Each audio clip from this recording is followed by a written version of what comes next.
মুসলিম ছেলের সাথে বিয়ে নিয়ে কি তাহলে সোনাক্ষীর ফ্যামিলিতে শুরু হলো অশান্তি, উঠছে জোর গুঞ্জন।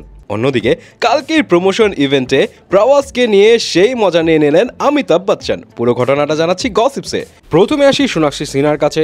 সোনাক্ষী সিনহা আর জাহির ইকবালের বিয়ে নিয়ে তো অনেক জল ঘোলা হলো, তবে 7 বছরের লম্বা সময় রিলেশনের পর এবার সত্যি দুজনে বিয়ে করতে যাচ্ছেন আসছে 23 জুন।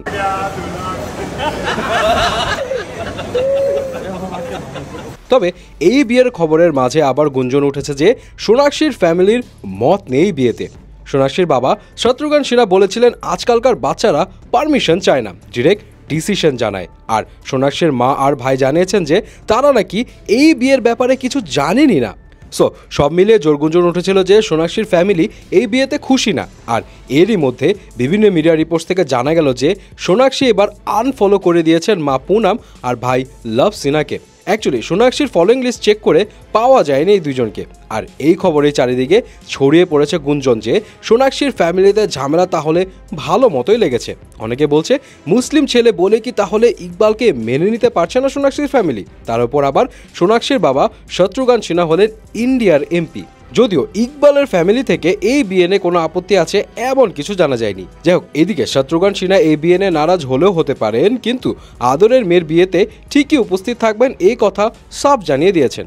এদিকে আবার বিয়ের আগে আগে খুব কথা হচ্ছে সোনাক্ষী আর জাহিরের ইনকাম নিয়েও। সোনাক্ষী সিনহার কারেন্ট নেটওয়ার্থ অ্যারাউন্ড 100 কোটি রুপি, আর এদিকে জাহিরের নেটওয়ার্থ মাত্র 2 কোটি রুপি। রিসেন্টলি সোনাক্ষী শুধুমাত্র হীরা মান্ডি থেকেই পারিশ্রমিক পেয়েছেন 2 কোটি রুপি।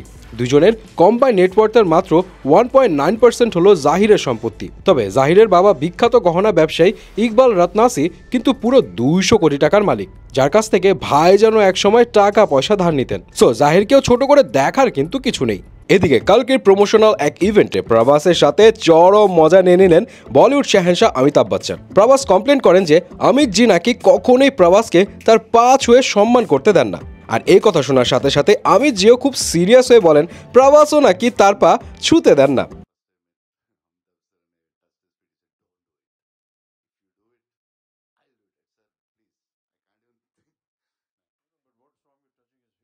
অমিতাভ বচ্চন যে মজা করে এই কথাটা বলেছেন সেটা সবাই বুঝতে পেরেছেন, কিন্তু বেশ মজা পেয়েছেন নেটিজনেরা।